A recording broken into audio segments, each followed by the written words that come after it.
Okay, so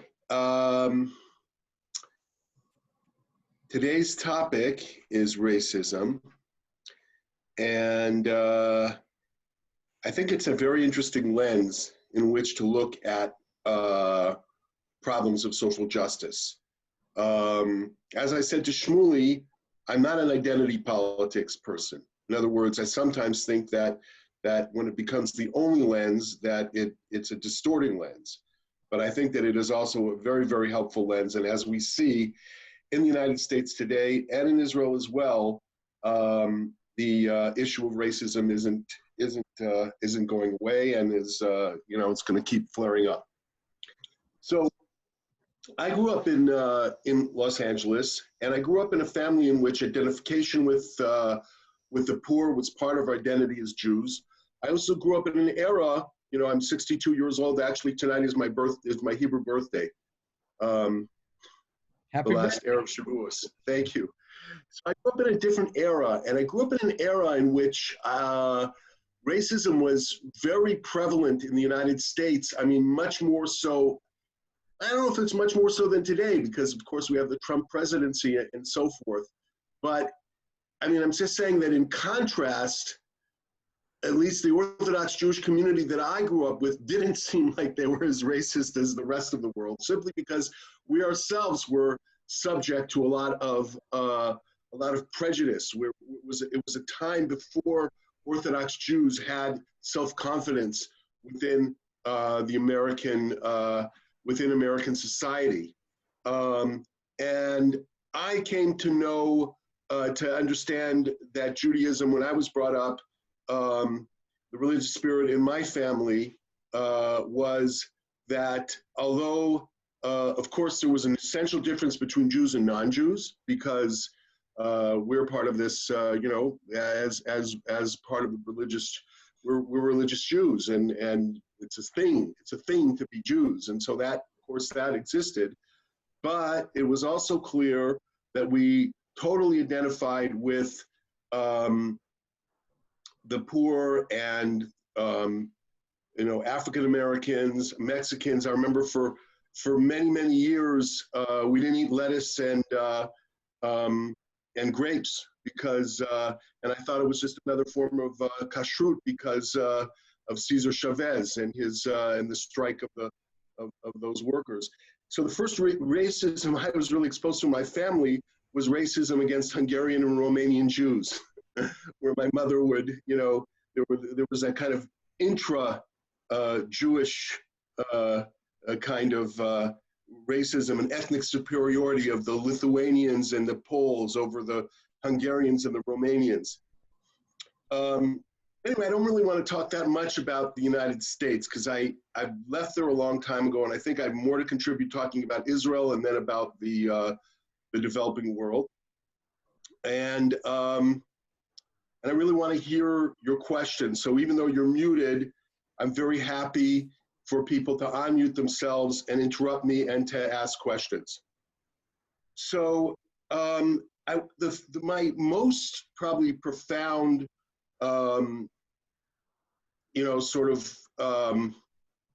insights into racism in Israel came through my involvement with Ethiopian Jews. I traveled to Ethiopia as a journalist in 1990-91 and spent a lot of time there and got to see the community there. It's true that it was a community in crisis.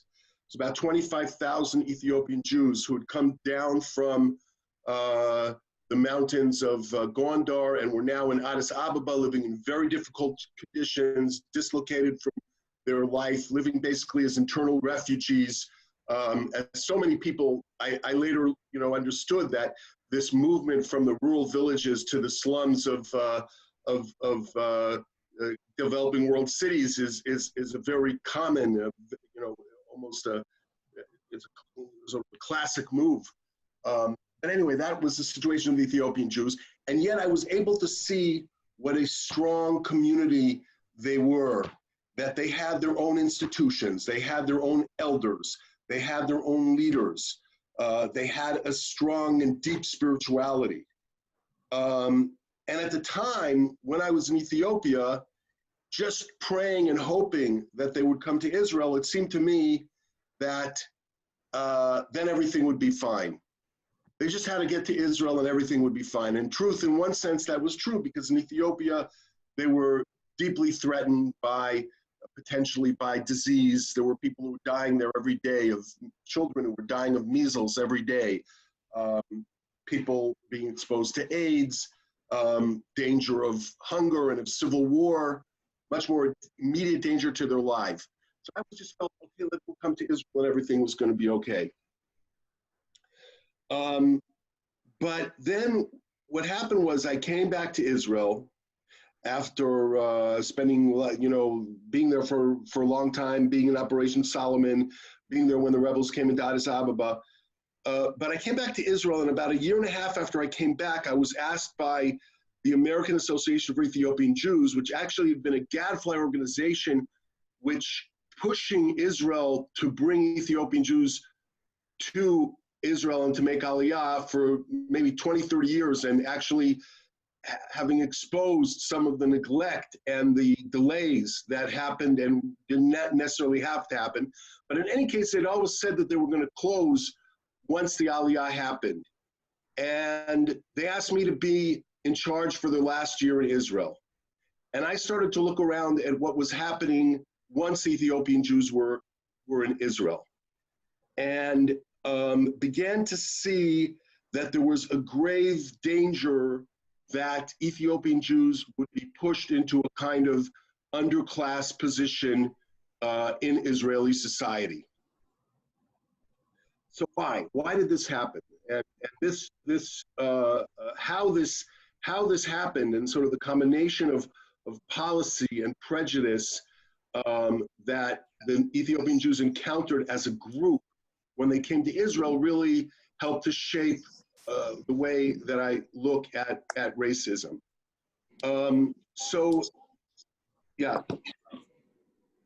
So first of all, Ethiopians, when they came into Israel, they were placed across the country in what were called absorption centers and caravan sites, like temporary housing that was meant to keep them. I mean, they came all in as a group, the last 15,000 in one 24-hour period. The government didn't exactly know what to do with them. They put them in these absorption centers and caravan sites. Caravan sites mean places, how do you call them? Trailers outside of a city, usually in weak cities, usually near weak cities on the periphery of Israel, because that's where land was cheap. That's where the government somehow was able to put them, where maybe the population wasn't so strong, didn't object. If they tried to put them in the center of Tel Aviv, perhaps the real estate would have been too, for whatever reason, that's where they were put. Now, one thing I noticed is that instead of reconstructing their communities and sending people to live with the people they had lived with in their villages, and therefore reconstructing the leadership, the elders, the kesim, they put them at random. They put them in these caravan sites, etc., at random. Now, the issue that I was most involved in, I was involved in other issues too, but was the issue of education. Because to me, that seemed like a crucial indicator of where the community would be in the next, in the next generation. And the first thing that happened was that a deal was made with the religious Zionist party, the Dati Leumi, to automatically enroll all Ethiopians in religious schools during their first year of education. So they didn't get to choose the first year. I think that they had protested, they would have been able to go where they wanted, but they were just told, and most 99% of them just obeyed, you're enrolling in religious schools. Now, the justification for that was that the Ethiopians community was overwhelmingly religious, of course, in its own terms. But if you look at Shmirat Shabbat, so Ethiopians were the highest percentage of Shmirat Shabbat keeping the Sabbath of any group of Jews. And secular Zionists had, so the religious Zionists claimed, had forced the young people of previous immigrations into the secular school system, Yemenites, Moroccans, in order to secularize them and ensure future voters. And the Dati Leumi said, we're not going to let that happen again with the Ethiopians. That was what they said, but also a very strong reason for wanting the Ethiopians was because they got budget. The Dati Leumi got budget, and Shamir, who was the head of the coalition at the time, needed the Dati Leumi, and in his coalition, they got budget which they could pour into their Dati school system in some of the poorest neighborhoods. The problem was that the religious school system as a whole was poor, and the education was poor as well, and also smaller. So that schools in certain cities or areas where the Ethiopians were absorbed became a very high percentage of Ethiopian children. Now, what happened then was that the parents who already had their children in these schools, say there was a school of 300 children, and now 150 Ethiopians were going to come into that school. So these parents, the parents usually of Moroccan immigrants or North African immigrants, were the parents, and they're first generation or second generation, and they had a choice. And so they would come to the school principal and say, now the school is going to be flooded with Ethiopian immigrant children. We're not against Ethiopians, but obviously they don't even know Hebrew yet. So it's going to bring the level of the school way down. They weren't in school before. And we're going to take our kids out of the school. And then the principal would come and he'd say, look, we're going to keep them in an absorption class, a kitat kelet. And these kitot kelet, absorption classes, were supposed to help them catch up, but in reality, they became places to dump the Ethiopian children, some of whom were even born in Israel, because some of these places already had Ethiopian children. So education then became ethnically or racially based, not on the basis of actual criterion. It wasn't like whoever can pass this test in Hebrew can go to this integrated class. No, all of a sudden they're making absorption classes. This wasn't everywhere, but this was in a lot of places. And it was a very complex push and pull with the parents whose kids were already in the school. So that's one example. I want to give you another example, my classic example in a second, but it's one example of how interests, different kinds of interests, the interest of the religious schools to have the Ethiopian children come into the schools so they can get budget, the interest of the parents to keep those Ethiopian kids out of the classroom, these complex sorts of pushes and pulls in policy end up creating a racially charged atmosphere, end up teaching the Ethiopian children, you're different, you belong in a different class. Teach the children that are already in the school, oh, these Ethiopian kids are different. And of course, their color then becomes a means of identifying and lumping them all together. So I just want to say that for me, racism, it's not necessarily just, I hate Black people. It's a whole, sort of a whole complex of things that creates a situation that then intensifies difference and creates disdain or anger or other kinds of feelings. Now, for me, the biggest issue in education was from high school, from 7th grade up. Now here, listen to this complex of things.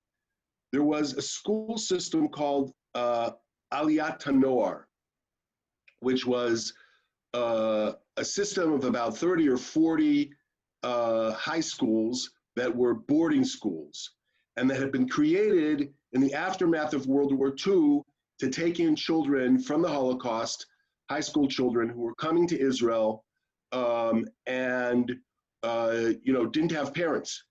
And so they had to have these boarding schools. And then later these same boarding schools took in children from Morocco and from Tunisia and Iraq and other places, again, who might have come without their parents. These aliyot started to fade out in the 60s. And now here in the beginning of the 90s, these schools were really quite desperate for clientele. And they belonged to the Jewish Agency, and the Jewish Agency had a lot of, they had to pay pensions for these, for the people that had worked in these schools for many years, the teachers, the principals, the janitors, whatever it was. So they desperately needed money. Meanwhile, the programs in these schools were very beautiful, often, you know, beautiful green grass and buildings and everything like that, but there were no matriculation programs in these schools. They had vocational tracks, which were very outdated. And Israel, anyway, was just moving to a knowledge-based economy. Very few tenured labor jobs or factory jobs. So, and to truly have a vocation, you really needed to be able to learn, to read, to use computers. But these places had these very antiquated vocational training programs and no opportunity to do matriculation. So, but the Jewish Agency made a deal with the Ministry of Education, because the Ministry of Education was also getting pressure from the high schools in the places where the absorption centers were. And they were saying, we don't want to take these kids into our school. We're afraid they'll overwhelm our schools, and we don't know what to do with them. And so the Jewish Agency said, oh, we're experts, we will take them. Meanwhile, American Jews who supported the Jewish Agency were delighted. We have a chance to help the Ethiopians. Plus, there was the fact that the places, the absorption centers or the apartments where the Ethiopians were not very big. It's an opportunity to get people out of, to get kids out of, you know, out of the house, where there would be a place for them to study. They'll get a stipend for food and clothing. So sometimes the social workers were also for this. And I began to see that for what became what I thought was a terrible policy, because these places had no matriculation. They weren't going to learn math or reading or any of those things on a high level. They quickly became segregated, you know, 70, 80, up to 100% Ethiopian.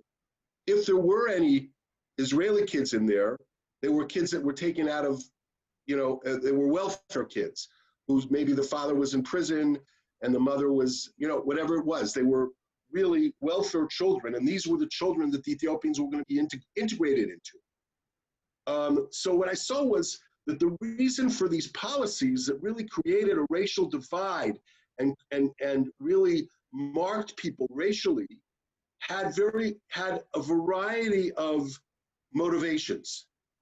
The highest level motivations might be from the American Jews or the social workers who actually maybe thought that these schools were better for these Ethiopian kids. Although another point is that they were taking them away from their parents, which is a terrible thing, taking away from their parents, their culture, giving a message to the parents that they can't take care of the kids. But on the highest level, then there was the motivation of, say, the high schools in the cities that said, we don't know what to do, we're overwhelmed.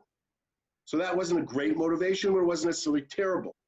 And then there was the lowest motivation, which was the motivation of these schools themselves that said, we want the money. We need the money. Give us the money. And that was really their to get it to the point where it was run by Ethiopians, and now it's still running 25 years later, still a very important organization run by Ethiopians and chaired by Ethiopians. I'm still on the board. But in any case, we fought very hard against these policies. And, you know, it was very difficult.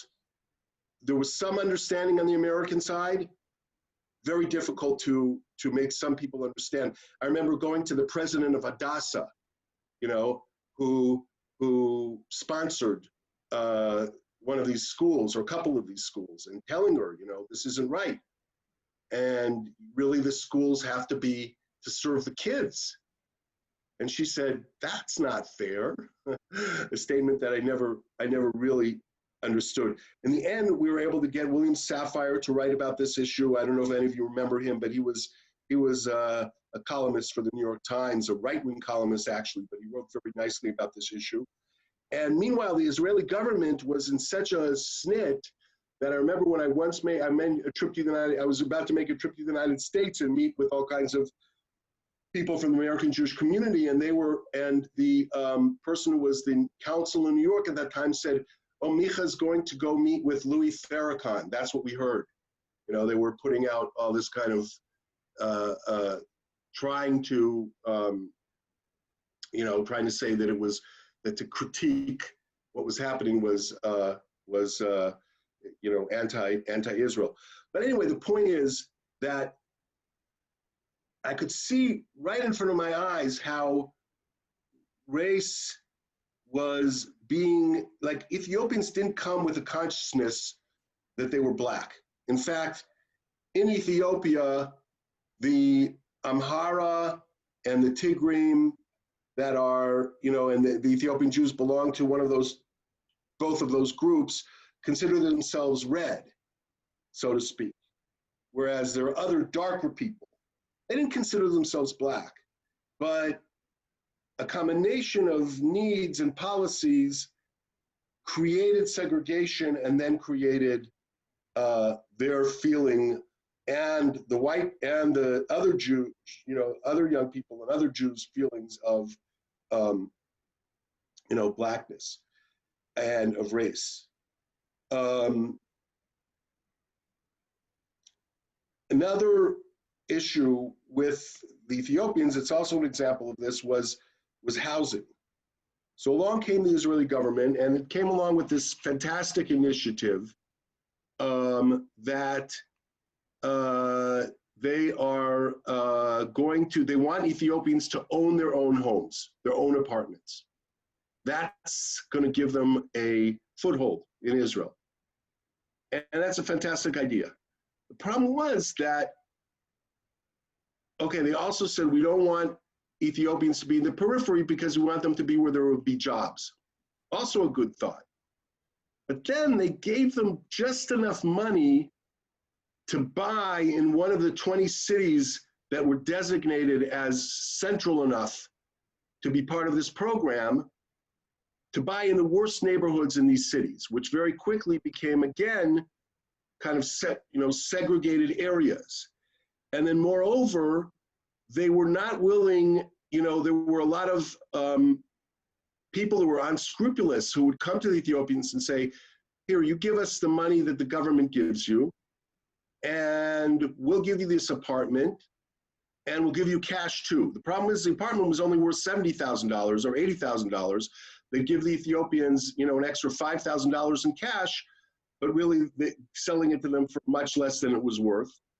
And the government refused. We had a strong campaign to try and get them to use lawyers that the Ethiopians should take a lawyer, that should have a lawyer on their side and a guide. And instead of just using the lawyer of the person who was selling the apartment, which is what they did because they didn't have money. And they wouldn't do it. The government wouldn't do it.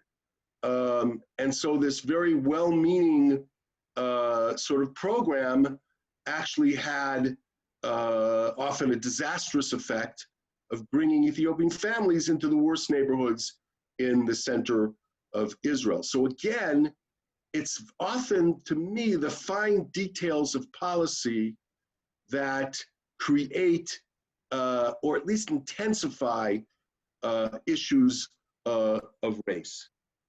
So I wanted to stop here for a minute and ask, one more thing I want to say, and then I want to stop and ask if there are any questions about this part. I wanted to say one more thing, that in general, a lot of budgets were made available for Ethiopian programs.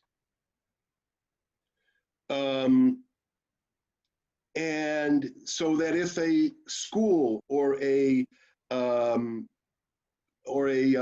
community center had a special Ethiopian program, they could get budget. And that also had the effect of creating policies in which Ethiopians were lumped together. Instead of looked at as individuals, they were lumped together in order to get these budgets. And this was also a very powerful way in which actually segregation became, something that was privileged or preferred. Okay, so I want to just stop here about Ethiopians, Jews in Israel, and ask if there are any questions. Yes. Rabbi, thank you. You explained the perceived racism, the real racism, as it affected the Ethiopian Jews as they entered Israel a number of years ago. I'm curious what the state of the relationship is now with the Ethiopian Jews in Israel and the broader Israeli community. So there, a lot of things have happened. I mean, there also were some great policies. There were policies that, after it was recognized that the Ethiopians had been unfairly pushed into these vocational tracks that led nowhere. So any Ethiopian that wanted to do a year pre-university to get up to university level, or even 2 years, was given funding for that. And then also they were giving scholarships for universities. So they had free university. So there now are thousands of Ethiopians that have graduated from, Ethiopian Israelis that have graduated from universities. There are lawyers, there are some doctors, there's a young generation that feels strong and empowered. But on the other hand, there are also, I would say, an even larger amount that are still stuck in tough neighborhoods. And the biggest issue for Ethiopian Jews right now, sort of the flashpoint issue is, guess what?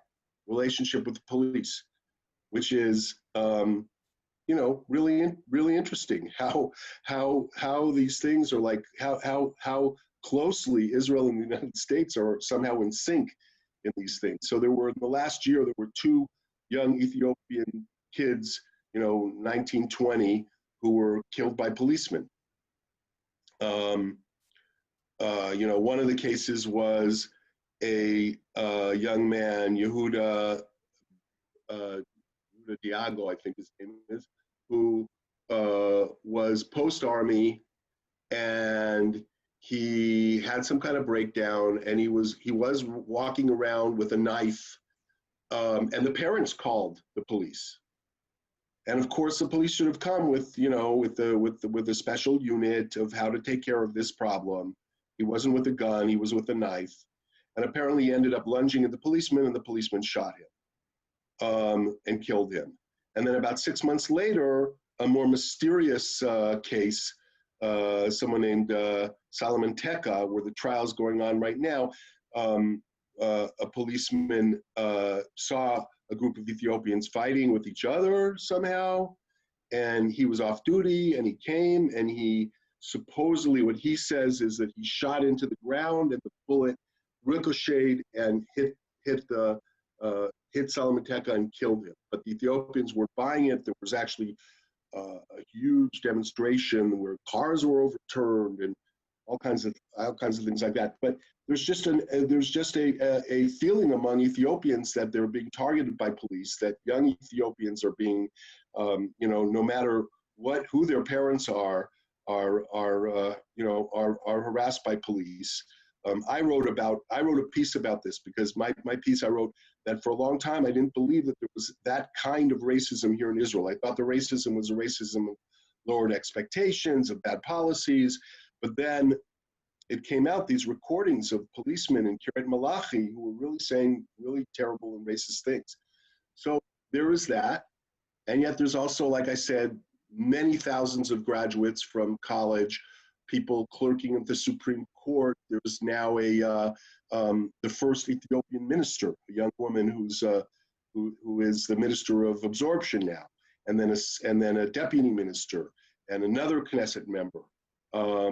So I think that in terms of political power, it's growing. It's recognized that Ethiopians have to be be given service and be given representation. Rabbi So Micha, can I jump in on a question?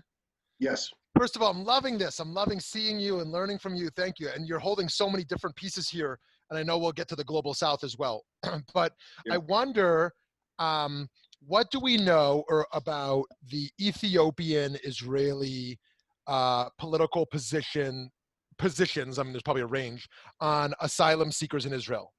How do Ethiopian Israelis relate to the asylum seekers? And does that tell us anything about whether the broader Israeli perception and position is one of race or of other dynamics in Israeli society?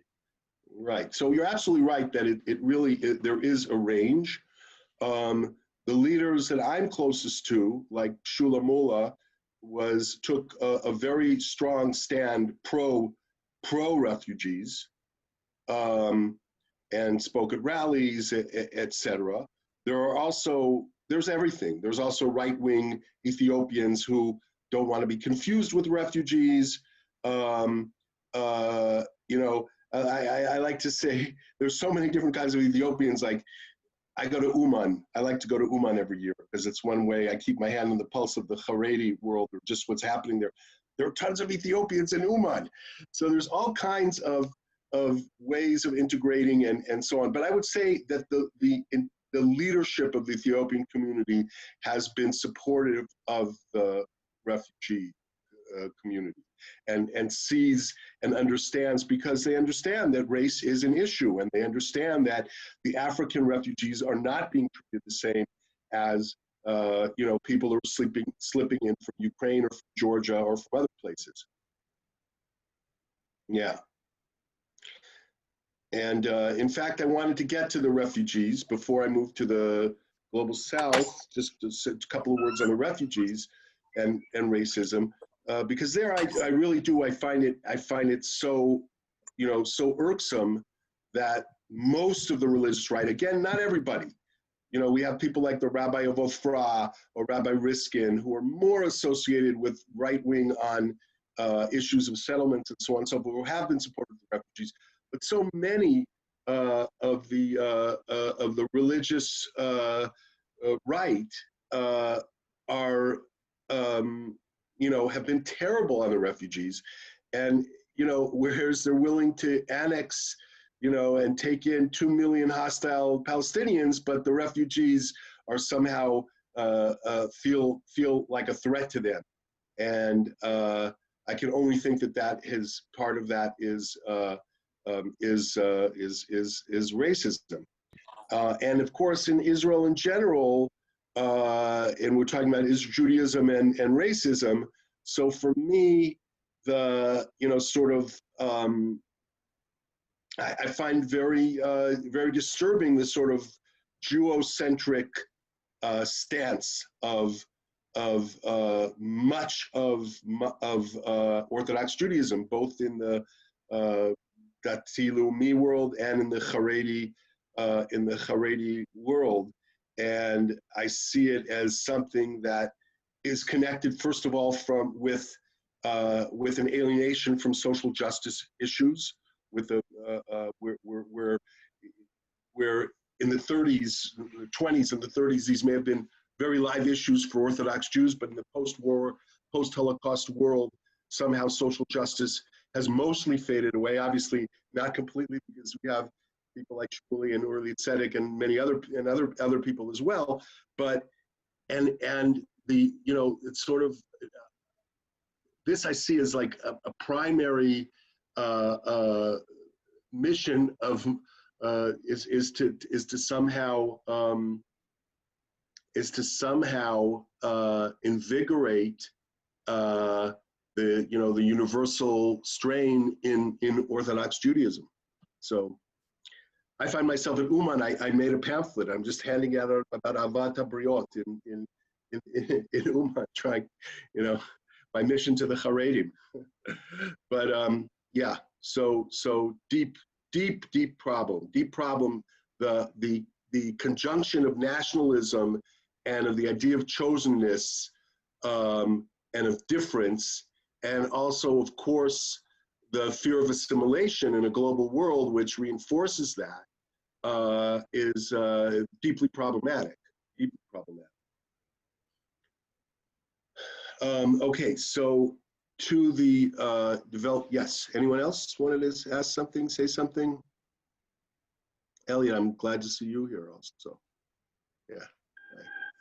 So I have a quick question. Sure. Can you hear me? My question is, perhaps I missed it, but what are you thinking about the at least 2,000 Ethiopian Jews who have not yet, every other month they say they're coming, but they haven't come. What do you think, what do you make of that? Yeah, the issue of the Falashmura, of the Jews who converted to Christianity in Ethiopia probably 100 years ago. Yeah, it's a very complicated issue. And one thing I can say is that I wasn't involved in it during my years of working for the absorption, because I took my cue from the Ethiopian community, and the Ethiopian Jewish community was mostly cool on the issue of bringing people that were not even aware mostly that they were Jewish until the whole Aliyah started. But that has changed. And now I think that the Ethiopian Jewish community, the mainstream Ethiopian Jewish community, the same people who might have been against that Aliyah in the 90s, is now solidly for that Aliyah. But I could give a whole lecture. I've written about this, and it's just very, very complicated, but certainly it's a crazy situation, and they should just bring whoever is been recognized. They should just bring them. It's a crazy thing that they're keeping them, sort of in Ethiopia waiting for Aliyah.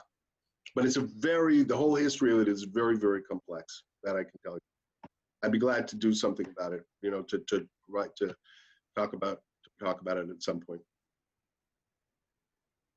Okay, so I've been working for the last 13 years. I created an organization called Tevel B'Tzedek that's worked in Nepal and in Burundi and Haiti, and is now working in Zambia. And by the way, I want to invite anybody who's interested, to hook up with us, look us up on Facebook. We have a project on COVID-19 in Zambia, trying to keep it out of the villages right now. And I started it out of a feeling that, in this age of globalization, which is an age of globalized responsibility, where we all understand how deeply we're affecting each other, that that we as the Jewish people have both the right and the responsibility to contribute to solving these issues of global poverty in the global South, and which is now also deeply connected with environmental issues. Can't really extricate one from the other. And one thing I want to say, Shmuley, I was talking to Shmuley yesterday, he was asking me about this, that I often have encountered kind of hostility to this idea, that we have this responsibility, where people will say to me, obviously we also get support, we get a lot of support, but there's also this like hostility that comes in the form of Anye Ircha Kodmin, the poor of your community come first. And almost always the people who say that are not doing very much for the poor of the community. That I always say, that's what I found out, and that's my best weapon, is I start to ask them, okay, so what are you doing for the poor of your community? And really the people who are interested in universal solutions to poverty are the ones who also do things in their, in their own communities. So I really see that as not a zero-sum thing at all. Now, one of the things so in that sense, yes, I definitely, have gotten pushback. At the same time, over the last 10 or 15 years, I think there's much more of an awareness, many more initiatives coming out of Israel to be involved with problems of global South poverty. And I have one of the people that you can see in Prakash is a dear friend of mine who worked with Tevel B'Tzedek for many years from Nepal, and glad to see you. But one of the things that I think is important for me to say also, though, even though it might not be exactly what, you know, social justice warriors in the United States want to hear, but that racism is not just a Western problem. That wherever I've gone, one of the things that I've learned is that, you know, sort of racism exists everywhere. I was going to this area, very remote area in Ethiopia in 1998, a group of Ethiopian Jews that had been left behind that I got involved in and that came to Israel eventually. And at some outpost, you know, there was somebody there who was, you know, he introduces somebody there who was limping around. He was basically his slave, and he had his, you know, their slavery was outlawed in Ethiopia, I think in like after World War II, but there were in these remote areas still slaves, and he had like a tendon in his leg slashed so that he couldn't run away. And what I found out when I went down to this area where there was this hunter-gatherer tribe, that the lighter-skinned Amhara and Tigris had for centuries been raiding the hunter-gatherer tribes who were much darker and taking them as slaves. And of course, they also were part of the Jewish community. Eventually, I mean, the Jews, in other words, had slaves, and then eventually these slaves became part of the Jewish community. And some of them were brought to Israel. And in Israel, there's prejudice from the Ethiopians to these people who were, you know, to people who were much darker because they came from, they're not purebred. They came from a slave background. So everywhere you look, basically, like in Thailand, you look in Thailand, so there's prejudice against the people from Isan who are somewhat darker and who are, you know, Lao speaking. There's also often ethnicity, language, you know, color, all come in, you know, in a mix together. If you look at Nepal, of course, you have a caste system that is weakening after the Maoist revolution and different things that are happening, but still exists, especially in the outlying areas. And of course, India, the same thing. It's outlawed, and yet the caste system, which was as cruel in some ways as slavery, you know, still exists. So, so racism is really it's really a worldwide phenomena, as is, I would say, in a lot of ways, colonialism. In other words, almost everywhere you go, if you go to Ethiopia, so you see that you know, now again, it's changing. There's post-colonialism within Ethiopia, but you'll see certain ethnic group controls the land of other ethnic groups. If you look at Iran, so the Persians control, the Shiite Persians control people who are Sunni and who might come from an Azerbaijan origin, or, I mean, everywhere you go, you have a strong Myanmar. It's the Burmese. You know, almost everywhere you go, you have these problems. And I think it's helpful, actually, to understand that racism is not just a problem of the West and Western colonialism, but is somehow a universal human issue. And to be able to see it in that context, why is that helpful? Why do I think that's helpful? I mean, I think it's helpful because I think it's the truth. I think it's helpful perhaps because then we stop demonizing racism and instead look at it as a kind of a psychosis or an illness, but not but something that's so universal that we can't really demonize it because it's so much part of human nature. Anyway, let me stop here again and ask if there anyone who wants to question or comment.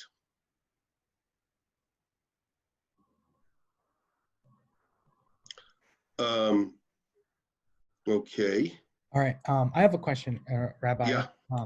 Sure.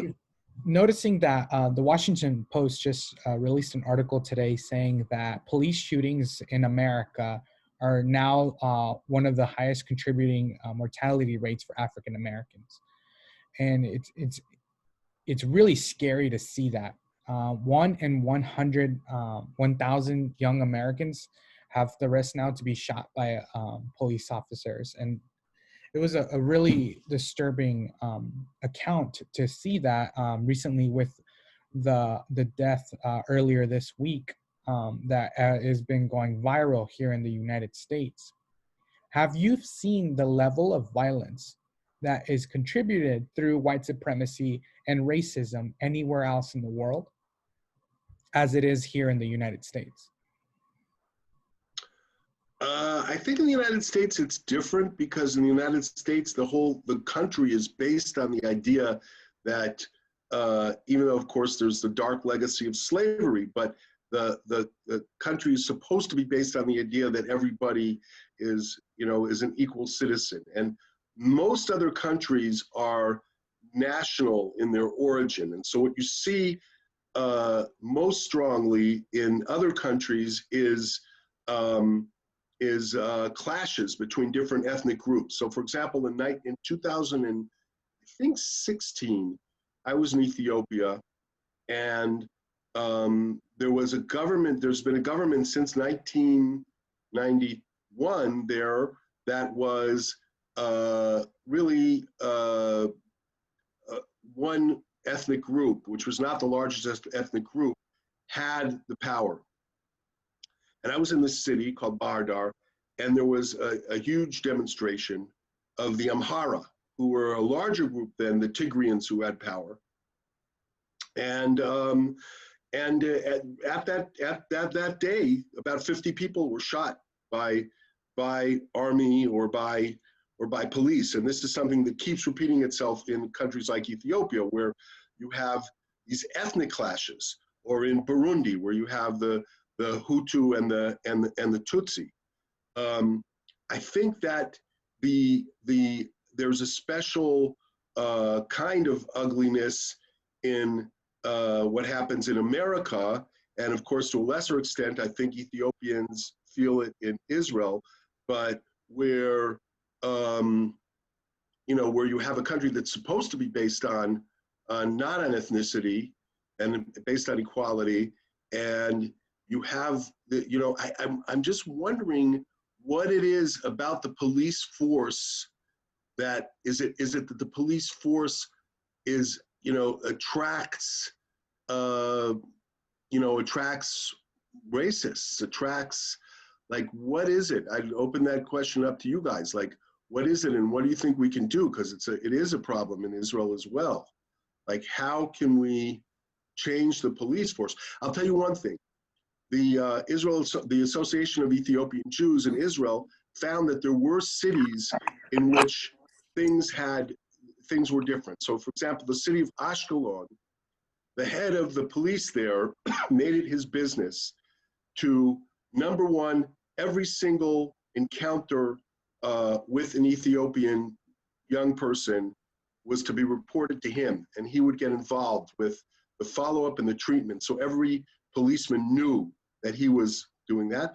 And the same thing, and the other thing he did, which was very, very strong, was he created community policing from within the Ethiopian community itself. So I'm wondering if that's not I think that strengthening community on a on a local level is the answer to many problems that I've seen. And I think probably with policing, it's also one of the main, the main things. I feel like, one thing I just want to say about is I've been very disturbed by the crazy conspiracy theories that have been, you know, that have cropped up all over in the United States, also in Israel, I'm sure, in many places, and to a large extent, I think that these are expressions of a feeling of loss of power, of you know, that comes from the breakdown of community. And so I think that issue of policing, along with you know, just the whole breakdown of consensus and of truth, that what we really need to do is to strengthen community structure and strengthen people's feelings that they have a stake and they know what's happening. You know, I don't like you know, of course I think that the whole thing about the 5G is insane, that Bill, you know, all these conspiracy theories about the 5G. At the same time, nobody asked anybody about the 5G. Did anybody know about it? You know what I mean? Like, you do things without asking people because it's the need of a huge corporations. Even if it's a good thing, it's going to end up, you know, alienating people. So, you know, the same thing with Bill Gates. He's a great guy. He may be a tzaddik, I don't know, but nobody should have $100 billion. You know, there are like some deep truths behind the crazy insanity. Thank you so much. Oh, go ahead, Onida. I just wanted to say, you had posed the question with regards to why cops are, you know, why this is so prevalent. And I think something has to do with leadership, and at least here in the States, from what I see, leadership within the department, and sometimes the police unions. And now being a police officer is no longer like a career thing. It's just something in passing that they do, and, you know, they move on to the next thing. I think the career of a police officer used to be held in such high regard, and it's just anybody can join the force now. I mean, that's some of my thoughts on it. It's a magnet for yeah, people who might have my uncle is tendencies or right. And my uncle's a career police officer, went to school, and he's a Boston police officer, and it's just a different, I don't know, I mean, a different. And of course, as privatization, you know, takes over, and as people drain money from community institutions, so of course it becomes less of an attractive career and pulls in people who we might not otherwise have. So there again, that idea of, you know, strengthening community structures and you know, stopping this race towards privatization, which I think creates a very brittle kind of reality. You know, where you don't have little community stores anymore. You have a Walmart. I mean, you have, you know, the whole structure of society has changed, and I think within that context, people pull back and pull into their racial identities and into their, you know, if it's right now into the white identity, and that how would you call it? You know, weaponizes racism. Thank you so much, Rabbi Micah. Thank you, everybody who was on the call. This was an amazing, energizing educational event that we are happy to hold. If you were not able to jump on or you want to share this, Earl Tzedek will be sharing this on our website. We will be sharing this on our email blast. So you will have more opportunities to follow up and share. Rabbi, it's been an honor. Thank you so much. I did go ahead and share in the chat ways to follow Rabbi Micah's org on Facebook, how to get involved, how to get on his listserv. All of that is on the chat. We will also be emailing it to you. Thank you, everybody, for participating. And for Rabbi Micah, happy birthday and have a good night. And for us here in the States, it's midday. So we're going to go along, specifically here in Arizona. It's hot. So thank you, everybody. And we hope to see you on our next webinar. All right. Take care. Thanks for inviting me. Bye-bye. Bye.